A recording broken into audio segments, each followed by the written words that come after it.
This is the third part of chapter 2, and you are still on the material balance equation. Example 2.4 about the splitter, fruit juice processing. Until now, you have took several examples about the material balance equation for calculating some amount for processes. The first one was the mixer, then followed by reactors, and then followed by separators. Then it is time to go to the fourth unit, which is the splitter. Mr. and Mrs.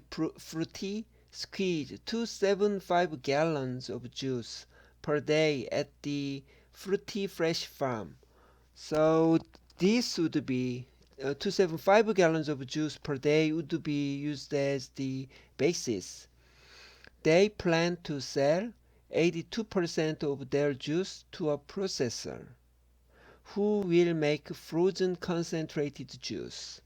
So the first output stream from the splitter is the portion of 80% of the input.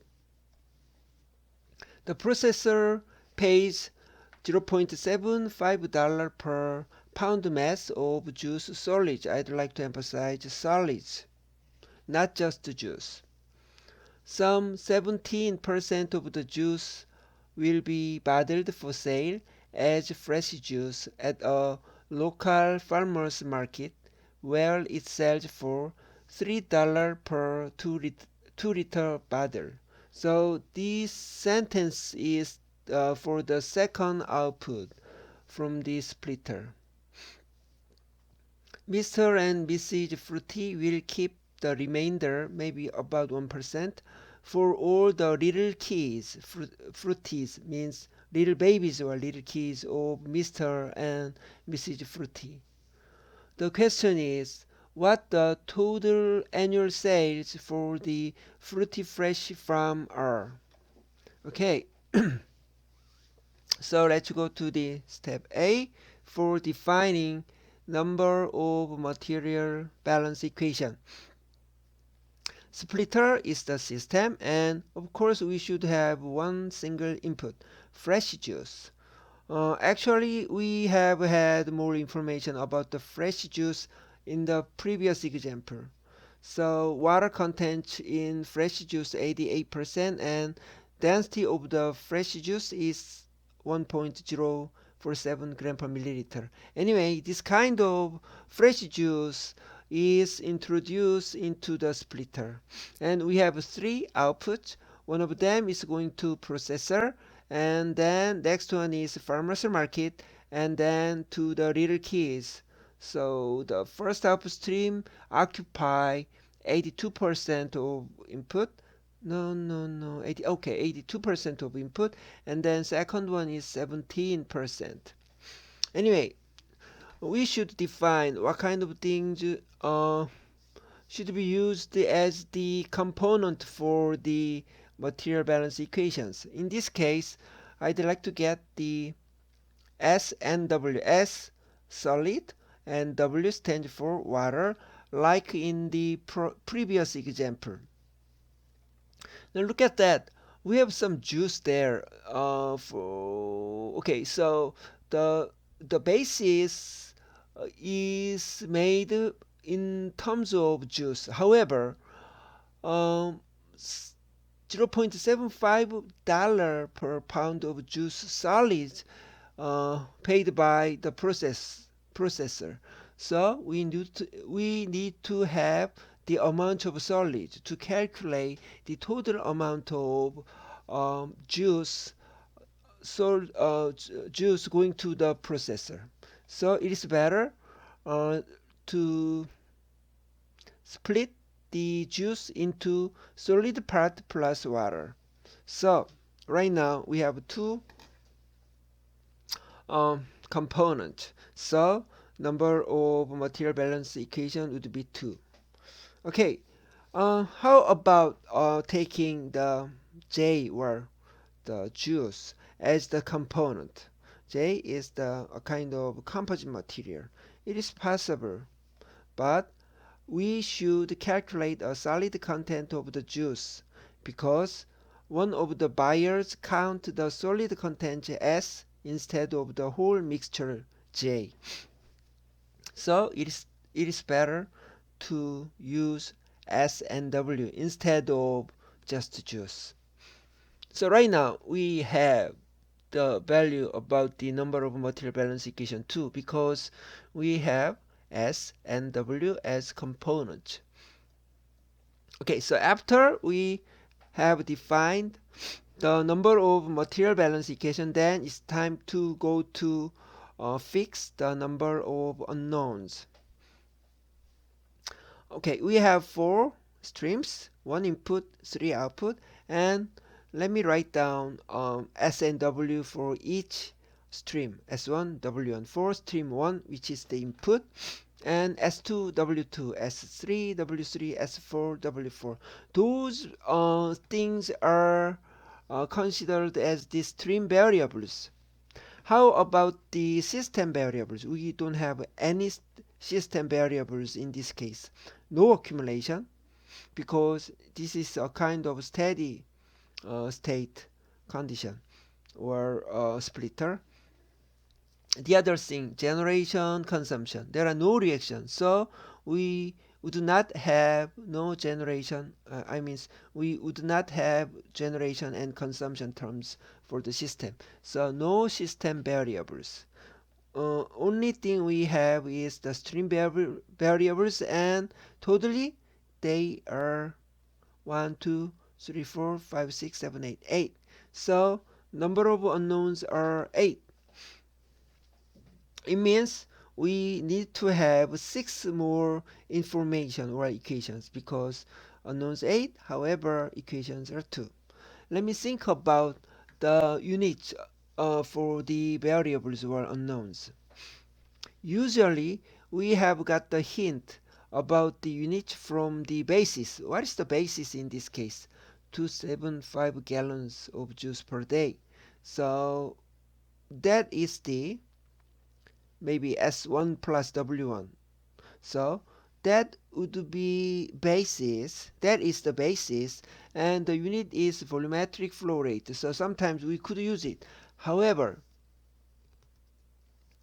in this case, we should count the pound of juice solid for calculating the earning from the processor. So sometimes it is better to convert this gallon into the pound juice solid. Sometimes yes, sometimes no. But in this case, let me try to use this pound as the unit of the variables. Also, moreover, there are no reaction. More is not required. Mass enough. Mass is enough for the unit for variables. So let me convert the volumetric flow rate into mass flow rate. For example, here is the basis. 275 gallon juice, S1 plus W1, again solid plus water, juice, per day.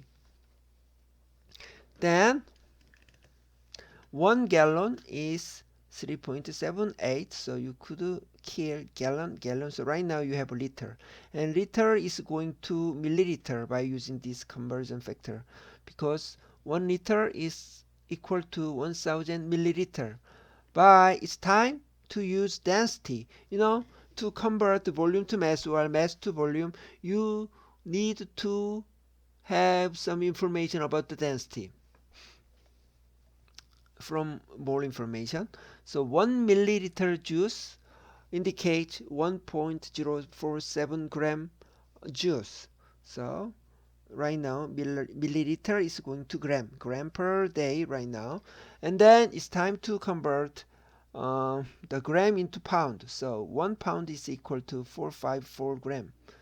Then right now we have 400 pound juice per day. So that is the basis. S1 plus W1 is equal to 400 pound per day. Then let's try to get more information. Again, back to material balance equation, we should have two because we have taken S and W as the components for material balance equation. So there are no reaction and no accumulation. So input is equal to output. S1 is equal to the total summation of all solid materials in all output streams. In the same way, W1 is equal to W2 plus 3 plus 4. That's it. Two equations. And I have said we have 8 unknowns. So let's try to have 6 more information or equations. Basis, of course, which is the constraint or equation. S1 plus W1 is equal to 2,400 pounds per day. The other thing, what we have in the input is 88 weight percent water containing fresh juice. So the composition of the input is 88%. Also, the composition of each stream should be 88%. So the second stream and third stream and fourth stream should have 88% pound water per pound juice. So we have three equations. Okay, so you could say we have one more information here. It's equal to W1 and S1 plus W1. So you can say, okay, we have one equation, two equations, three equations, four equations. However, I cannot accept the one. I accept one of the equations because one of that equation comes from the mass balance equation. So just I'd like to count 1, 2, 3. Anything is okay, but you can take three equations from those four equations. So right now we have four equations here and then two more here. 82% of juice is going to the processor. So this is input. 82% of input is going to the second stream to the processor. And the other thing is 17% going to the market. So 17% of input is going to the third stream. So right now we have six more equations and totally 8 equations for 8 unknowns. Then you could solve the problem. So finally you have fixed all amount of S and W for the first stream, second stream, third stream, and fourth stream. Let me try to the amount of sales. So sales to the processor. Okay, so S2, the amount of solid compounds to the processor is here, 236 pound storage per day. Where's that? S2 here. By each pound solids have the value at $0.75. So you can kill pound solids, then finally you would have the value of 177 in dollar per day. That is the earning from the processor. And let's go to the third stream or the second output. S3, 49 pound storage per day by some amount for pound storage. Then you would have the answer. But your problem have this value. So let's go back to the value provided by the problem. In the problem, the cost of 2-liter juice is $3. So let me try to change the unit. So liter going to 1000 milliliter juice, And then I'd like to change the volume to gram. So each milliliter juice have 1.047 gram juice from density. So milliliter cancelled, then you have some dollar per gram juice. And then 454 gram juice is equal to 1 pound juice. So right now dollar per pound juice. And it's time to calculate some cost per pound solid. 1 pound juice have 0.12 pound solid because you have the 88% water containing juice. So only 12% of materials is solids in the juice. So 1 pound juice is equal to 0.12 pound solid. Then finally you could have the unit of dollar per pound solid. The value is 5.42.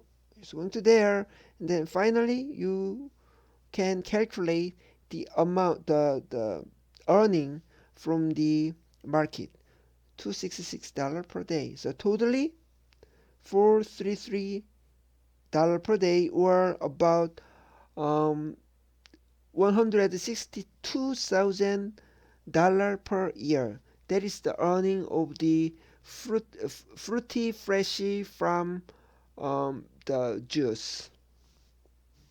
That is the example 2.4 about the splitter.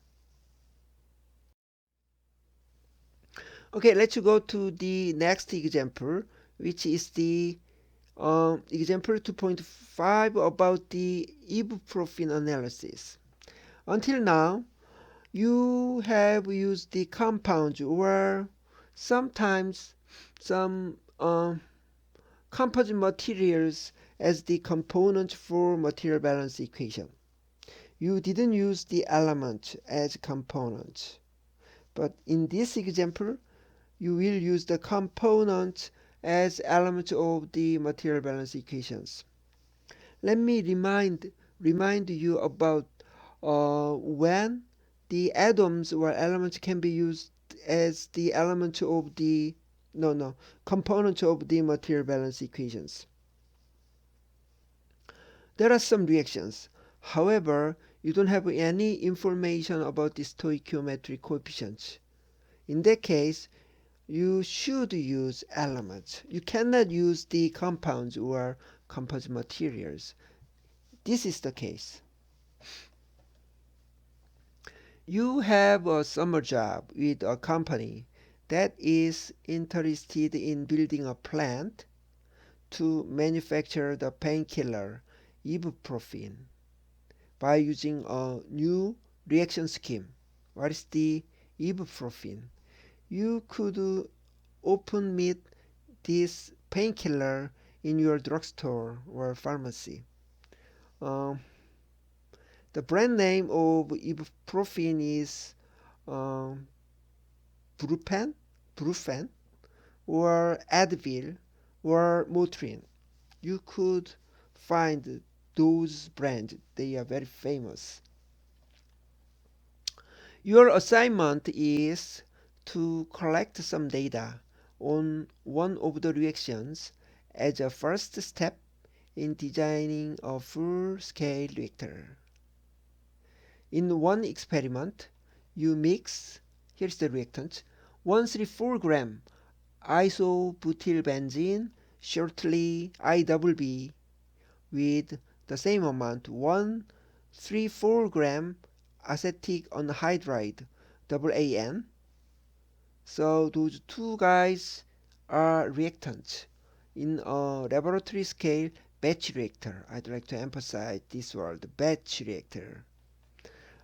Adjust the temperature and wait 1 hour reaction time for the batch reactor.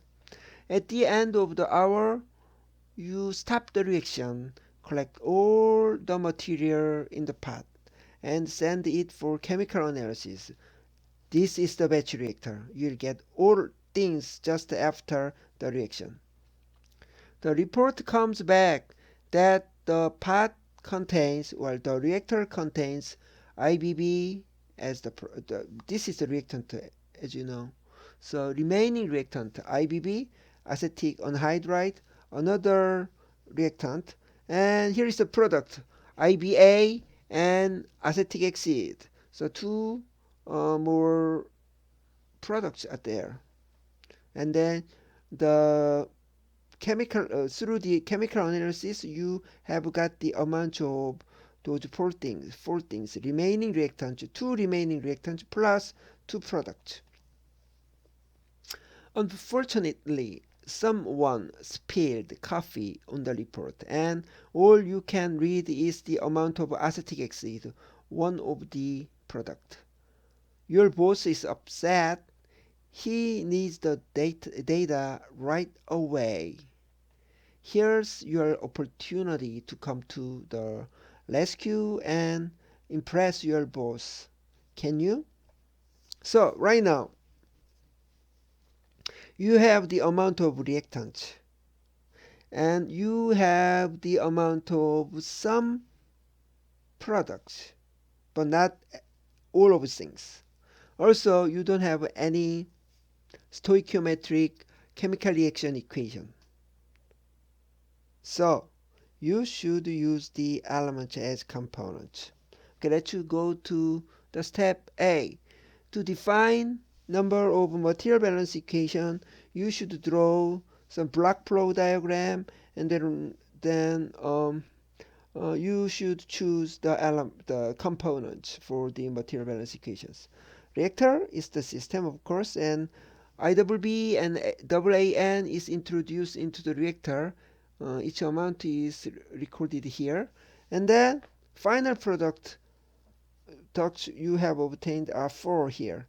IWB, AAN from the remaining reactants, and IBA, we don't have any information about that, and the only information we can have for the product stream is 68 gram AAC. So that's it.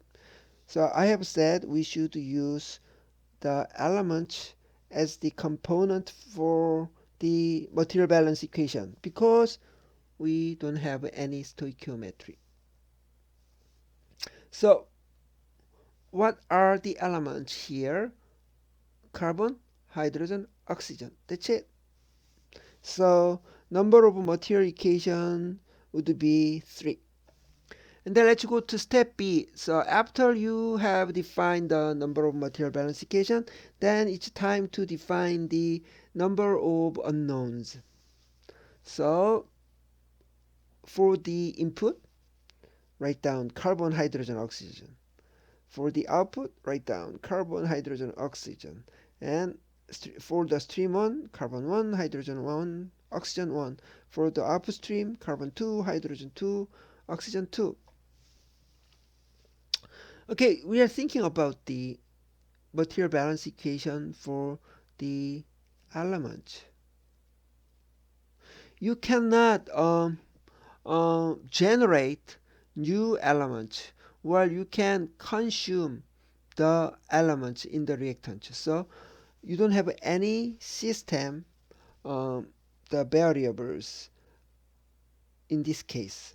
Carbon is just carbon even after some reactions.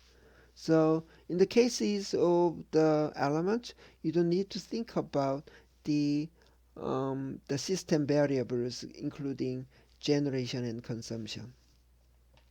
Also, the number of elements are important instead of mass of elements. So dimension of unknowns should be moles. It is the best. Given information, mass, so it is better to convert the mass into moles. We'll do that in the following slide. Anyway, what is the number of unknowns? 1, 2, 3, 4, 5, 6. So 6 minus 3 is equal to 3. We need 3 more equations or information. So let me start with the material balance equation. As you expect, we have C1 is equal to C2, H1 is equal to H2, O1 is equal to O2. So 3 equations from material balance equation. And then let me convert mass to moles. Here's the big table to convert mass to mole. So the first column includes compound IBB AAN for the as the reactant, and then IBB AAN IBA AAC for the product. And this is the mass amount, 134 gram, 134 gram. So we have already have the information about that. Also, one more thing, 68 gram here, and those three are the target unknowns we want to calculate. And we know the chemical formula about each component. So molecular weight is listed here. And the number of carbon in each 1 mole of compound. And then you could calculate the moles of carbon. So 10. And then 14. So 14 like that, because molecular weight is equal to the mass of your reactant. So 1 mole means 10 mole. 1 mole of IBB means 10 mole. 1 mole of IBB means 14 moles of hydrogen. And in the IBB, you don't have any the oxygen there. How about AAN? So in that case, you have some moles of AAN here, like 134 per 102. Then you have 4 carbon atoms in 1 mole of AAN, so you are going to the 5.255 carbon mole or something like that. Here is the hydrogen mole and oxygen mole. So you could calculate the total amount of carbon or hydrogen and oxygen in the input. So for example, carbon, you have 10 plus 5.255. So this one. How about hydrogen here and oxygen here? So you could fix the values of carbon and hydrogen and oxygen in stream 1. So you can fix these 3 values. You can think those equation or constraints are 3 equations from input data. How about the output data? Okay, you could develop some equations. However, you cannot use them because this is unknown and another 3 unknowns. But when you are using, when you want to get the values about the mass, and after you have got the values about C2 and H2 and O2 from the mass balance equation, you could use those equations. Anyway, right now you have six equations and 6 unknowns, then you could solve the problems. Then finally you have obtained the mass of IBB, AAN, and IBA. That's it. And for checking the answers from you, please try to the or summation of the left part of the reactor and then right part of the reactor. They are the same. If you have the same values, you could confirm you are right. That is the example 2.5. Example 2.6, separation with accumulation for the case of air drying. So until now, usually we have treated some continuous process based on steady state. There are no accumulation terms for the reactor, mixer, splitter, and also separator. But in this example, you could meet the accumulation term. Air is used throughout the process plant to move control valves, special valves that regulate flow. If the air is humid, it needs to be dried before being used.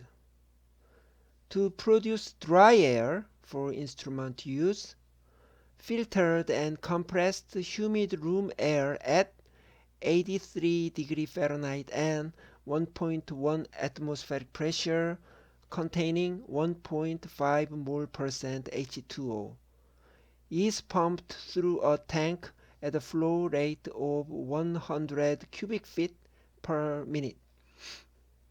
This is the specification for input.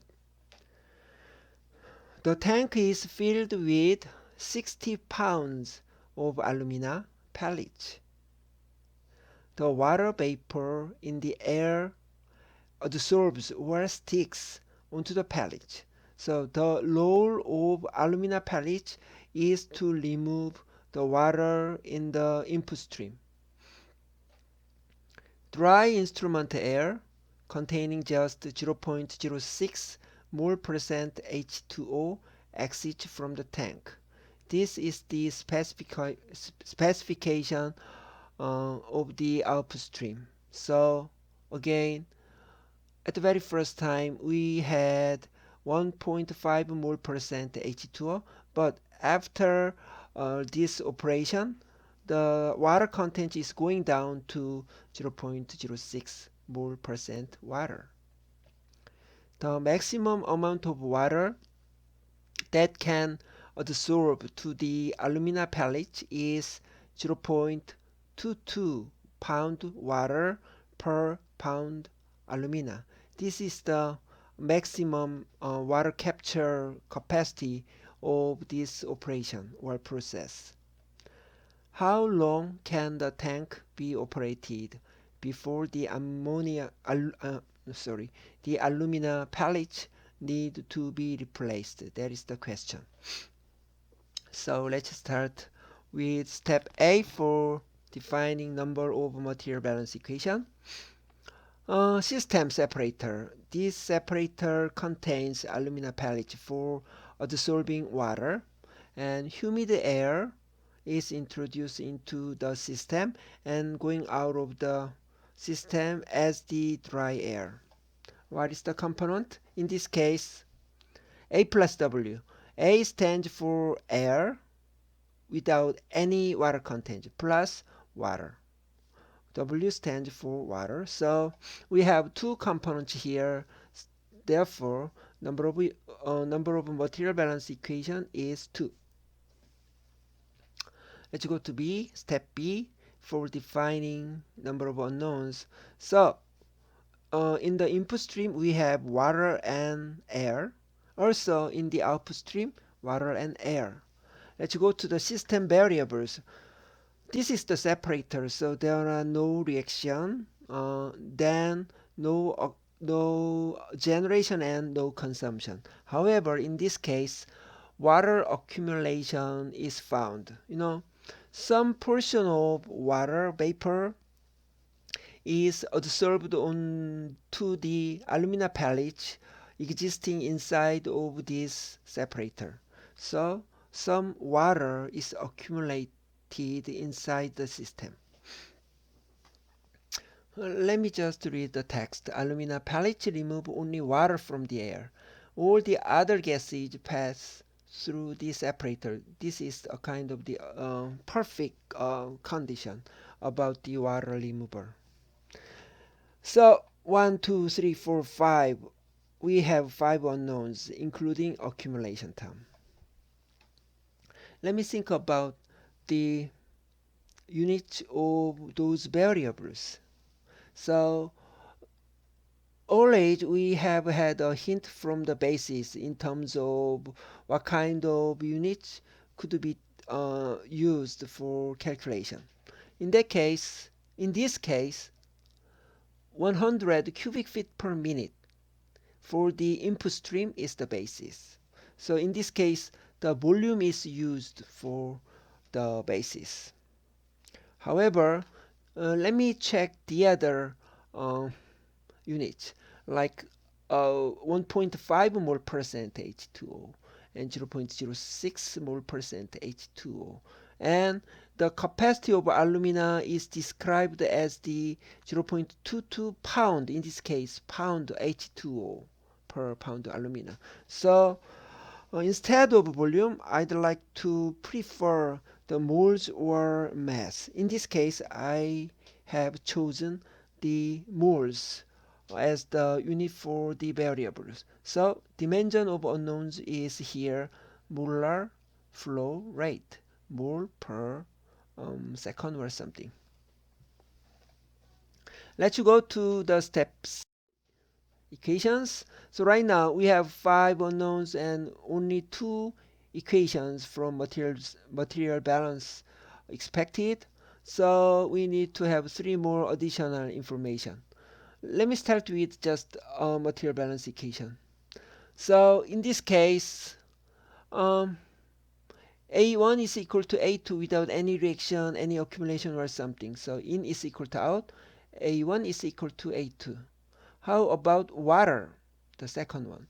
So in minus out plus no generation minus no consumption is equal to accumulation. We have the accumulation term here. So material balance equation here too. And then the other one more equation comes from basis.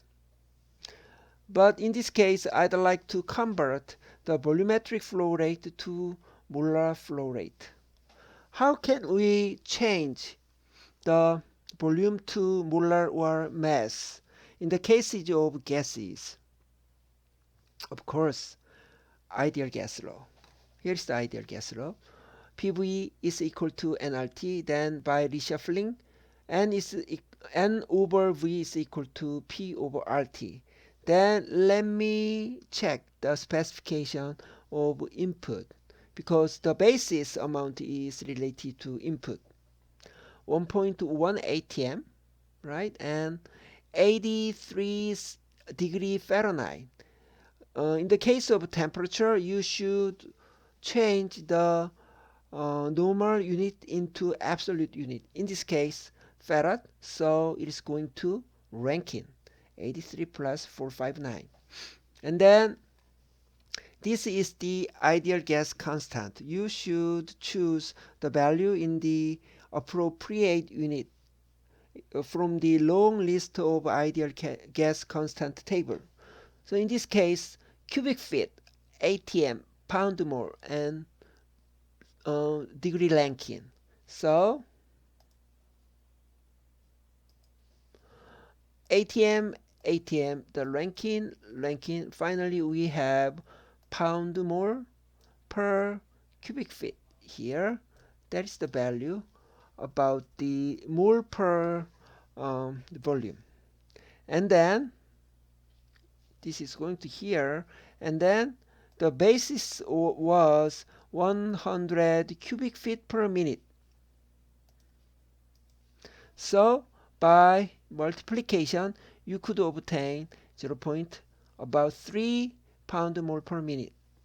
So that is the basis. So A1 plus W1 is equal to 0.3 pound mole per minute. That is the additional first equation. And also we could find 2 more equations from the specification for input and output stream. You have read the input have 1.5 mole percent water and the output have 0.06 mole percent water here. It means W1 per A1 plus W1 is equal to the first value and the second stream have this value. So we have 2 more equations, then you can solve the problem. Here are the values about the variables for 4 streams and 1 accumulation term. From the accumulation term, we could solve this problem about the main question. Let me calculate the maximum amount of water accumulated in the tank. The starting point is W accumulation. It was the 4 by 10 to the minus 3 pound mole per every minute. So right now we have 60 pound alumina, and each pound alumina there is a capacity of water absorption at 0.22 pound water, then it is better to change the pound to pound more. So right now, the maximum capacity of 60 pound alumina is 0.73 pound more water. This is the maximum value of water adsorbed to the alumina. So the maximum value per time is equal to the accumulation rate. Then time is calculated. It means after 3 hours of operation, your alumina reaches the maximum value of its capacity for absorbing water molecules from the air. So after 3-hour operation, you should change the alumina.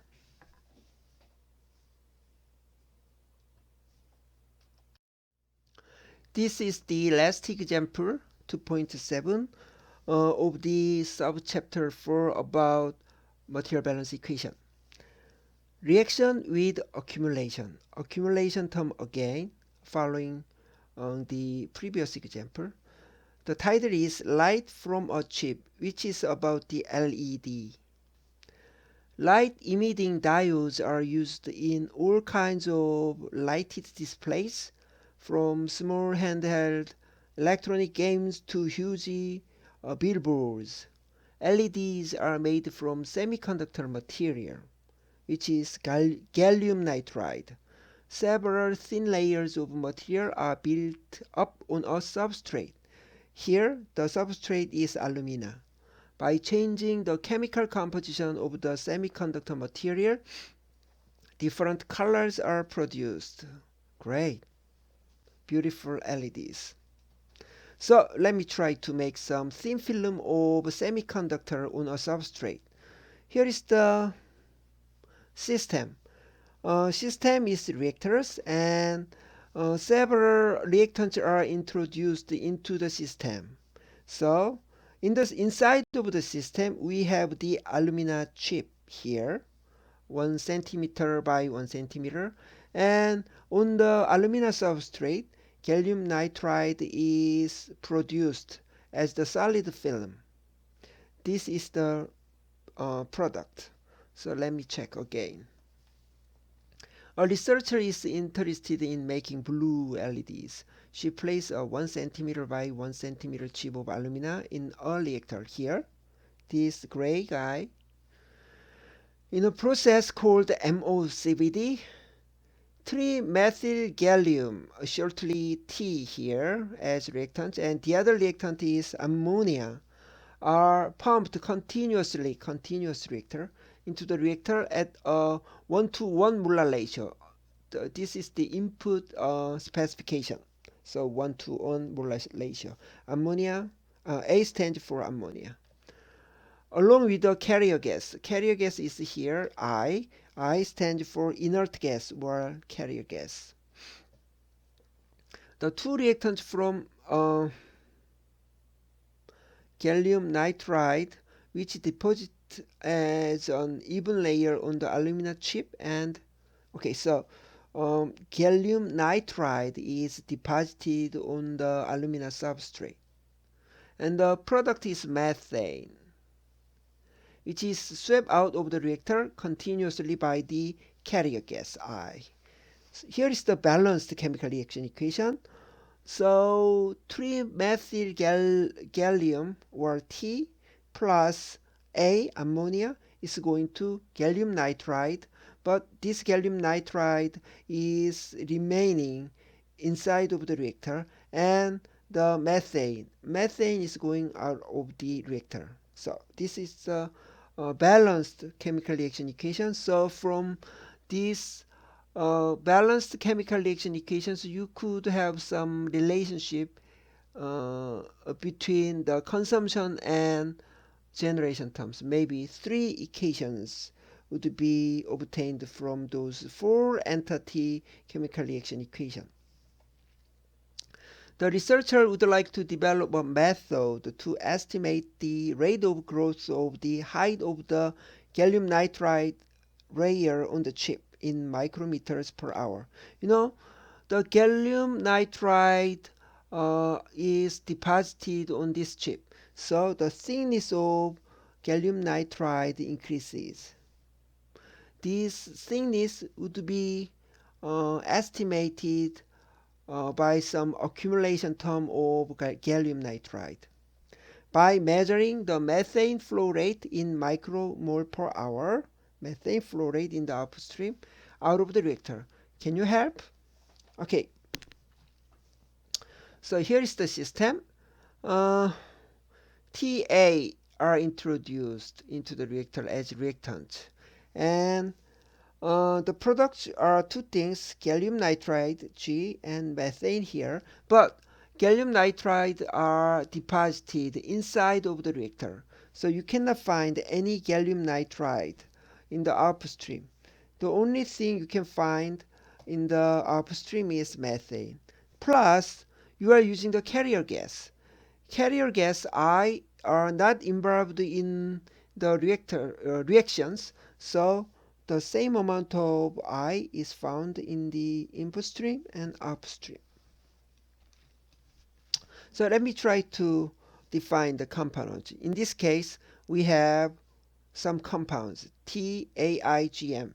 TAI, the same I here, M and G. TA are reactant and GM are product. I is just inert gas. And also we have known stoichiometry. Anyway, we have 5 components, then we could expect 5 material balance equations. And let's go to the step B for finding the number of unknowns. Then, just I have put some number for the first stream and the second stream. T1, A1, I1, M2, I2. And how about the system variables? T and A are reactants.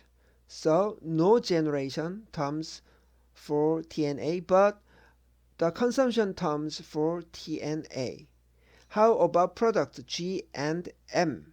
So G generation and M generation. One more thing. G is the only thing accumulated inside of the system, so G accumulation. M is not accumulated inside of the reactor. And then M2 and I2. The very interesting fact is all of TA are consumed and then converted to G and M. So there are no T and M or remaining reactants not found in the output stream. How about the dimension of unknowns or variables? Micromole per hour is the best because we'll use the methane flow rate in micromole per hour here. Also, we have the reaction, known stoichiometry reaction, so it is better to use the moles. So the variables, the unit for the variables are micromole per hour. Basis. Is there any basis here? No, nothing there. So you can specify the basis. In this case, M2, the methane product in the output stream as the basis. M2 flow rate in micromole per hour, and then let me define 100 micromole per hour as the basis. So depending on you, sometimes you can define the basis as 10 micromole per hour of M2, or sometimes you can define the A1 as the basis. Anything is okay. Anyway, let me count the number of unknowns. 3, 2, 5, and 5 system variables, 5 stream variables, so totally 10. So 10 minus 5 is 5. We need to have 5 additional information or some equations. Okay, let me go to the step 3 about the equation. 5 equations from material balance equation. So for the T, in minus no out plus no generation minus consumption. T consumption is here because it is the reactant without accumulation, so it's equal to 0. The same thing.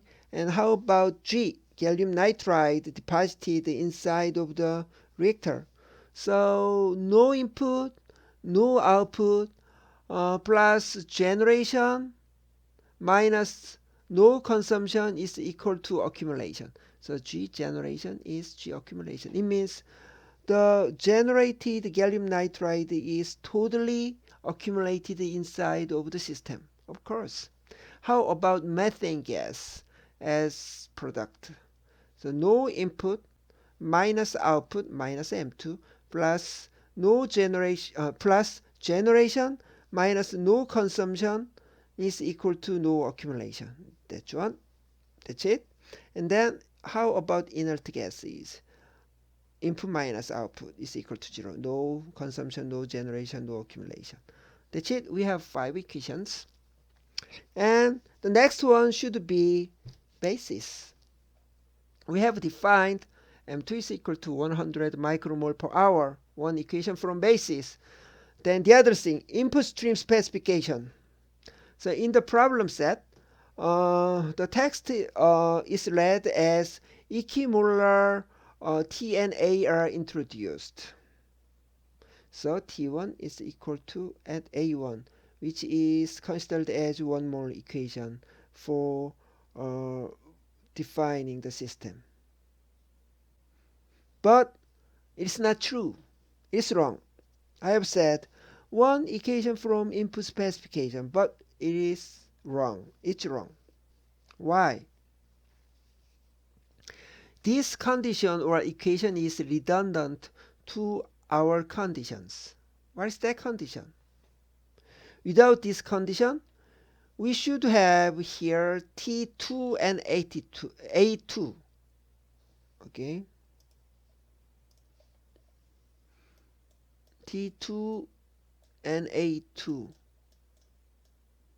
Usually, we have considered the remaining reactant in other previous examples. However, in this case, we didn't say about T2 and N2 in the output stream because they are totally reacted to each other.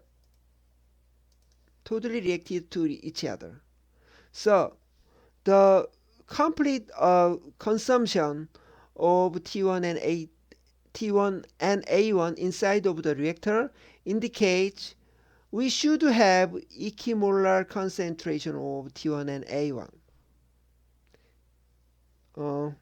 which was indicated by the chemical reaction equation. So again, we have assumption here, T2 and A2 is 0, and also T accumulation and A accumulation is 0. It means T and A are totally reacted to each other. It means T1 and A1 should have the equimolar concentration according to the chemical reaction equation. So this equation is redundant to the assumption that no output stream and no accumulation terms of T and A. So you cannot use this equation. Again, this equation is not independent of those assumptions. The other thing is stoichiometry. So 1 mole the T and 1 mole A is going to 1 mole G and 3 mole M. So we have 4 entities, and you could derive 3 different equations related between consumptions or generation terms. So we have 3 equations from stoichiometric coefficient. Then let me count the number of equations. 5, 6, 9 equation. So as of now, I have this situation. 9 equations with 10 unknowns. Still, we need to have 1 more equation, but we cannot have. So this problem is underspecified. What is the other thing? Well, if you cannot find 1 more equation, so what is the solution? We have used the inert gases. Inert gases are not related to any reactions or any system variables. It's just going through the reaction to the output stream. So I1 and I2 cannot be specified. I mean, I1 and I2 don't need to be specified. Sometimes very large flow rate, sometimes very small flow rate, but it didn't affect any terms inside of the reactions or on the streams. So we don't need to think about I1 and I2 as variables. So after removing I1, I2 from the list of variables, then unknowns are reduced from 10 to 8. Also, we don't need to think about this equation. So equation is going from 9 to 8. So right now, 8 unknowns with 8 equations. So we can solve the problem. Then you can specify the amount of each variables. Okay, let's go to the final questions. Again, the researcher would like to develop a method to estimate the rate of growth of the height of the gallium nitride layer on the chip in micrometer per hours. Okay, how? By measuring the methane flow rate in micromole per hour out of the reactor. So anyway, let me start with G accumulation term. We have just calculated the value of G accumulation. G accumulation is related to the growth of rate of gallium nitride, of course. But we need to convert the unit from micromole per hour for the G accumulation term to micrometer per hour. Along like moles, the amount of gallium nitride deposited on the chip, alumina chip, going to the mass, and then mass is converted to volume by using gallium nitride density. Then volume is simply converted to thickness because we know the substrate area. So here is the equation. The final target is growth rate in micrometer per hour. And the starting point is G accumulation rate in micromole per hour. This is amount of gallium nitride, right? So by using this one, microgram mole is going to just gram mole. And then this is molecular weight. So gram mole is going to the gram gallium nitride. And gallium nitride density is 6.1 gram per cubic centimeter. So gram is going to the volume. Then you could obtain the volume of gallium nitride in cubic centimeter. This value is divided by 1 centimeter square of substrate area. Then you could obtain the centimeter thickness of gallium nitride. Then here's the conversion factor to convert from centimeter to micrometer. Then finally you could obtain growth rate in micromole per hour. So finally this one. If you know the value of G accumulated, then you could expect the growth rate of the gallium nitride on alumina chip inside of the reactor. Okay, then it's time to correlate the G accumulated with the methane production rate. So we have several equations here. Then G accumulation is going to G generation because we have some material balance equation to correlate between generation term and accumulation term of gallium nitride. So right now G generation term. And then G generation term is correlated into the precursor T consumption term by using the stoichiometric coefficient here. And then this T consumption term is also correlated with the M generation term. So T consumption is equal to M generation over 3. That is to say M2 over 3. Then this one is input into this equation. Then finally we have final equation. The growth rate of gallium nitride inside of the reactor could be expected from the flow rate in the output stream by using this equation. Great. Even if we don't need to measure the growth rate inside of the reactor, we could expect the growth rate of gallium nitride by using the rate of methane in the output stream. That's it. This is the final example of subchapter 4 about the material balance equations.